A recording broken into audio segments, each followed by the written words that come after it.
Guys, kembali lagi sama gua Rico, si dosen desain. Nah, kali ini gua mau ngebocorin buat lu yang sidang TA bentar lagi, apa sih yang bakal ditanyain sama dosen-dosen DKV pas tugas akhir nanti. Jadi lu siapin jawabannya sekarang. Oke, yang gue mau tahu sih lebih ke ini ya, konsep pertama. Kedua, narasi yang mau disampaikan, pesan yang mau disampaikan dari visual yang dibuat oleh mereka. Kemudian juga pesan semiotiknya apa tentang tanda dan penanda. Jadi kalau desain itu kan pasti ada pesan, baik itu lewat tanda, terus baik itu lewat mau logo atau apa. Nah itu kan harus jelas narasinya apa yang mau disampaikan lewat sebuah desain, pesannya apa, teorinya apa, teori visualnya pakai apa. Itu harus jelas supaya target audiens itu bisa nangkep pesan yang disampaikan oleh seorang desainer. Itu sih. Kalau aku lebih mengarah ke konsep ya. Konsep bukan dari sisi visual ya, tapi konsep dasarnya mereka untuk merancang itu apa. Karena dari situ baru bisa dikembangkan ke arah visual, dan sebetulnya mereka juga harus bisa menciptakan atau membuat lebih dalam tuh dengan detail-detail yang sebagai pendukung dari konsep itu. Kira-kira seperti itu.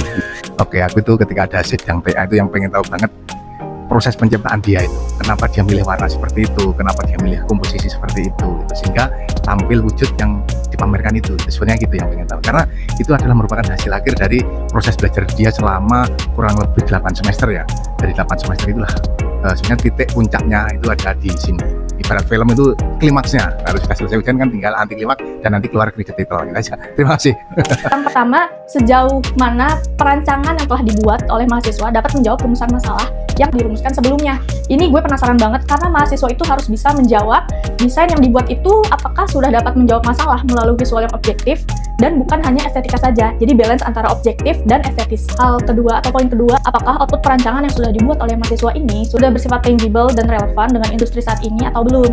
Karena mahasiswa itu harus dapat mengukur apakah desain yang mereka buat atau yang ia buat dapat diterapkan di dunia nyata dan sesuai dengan kebutuhan industri serta tren yang ada. Jadi desain yang dibuat itu bersifat adaptif dan tidak out of date ya. Oke, lu udah dengerin tadi kan jawaban-jawaban dari dosen-dosen DKVAI. Nah, kira-kira ada nggak sih yang mau sharing pertanyaan-pertanyaan lain yang sulit pas lu sidang TA? Jangan lupa tulis di komen.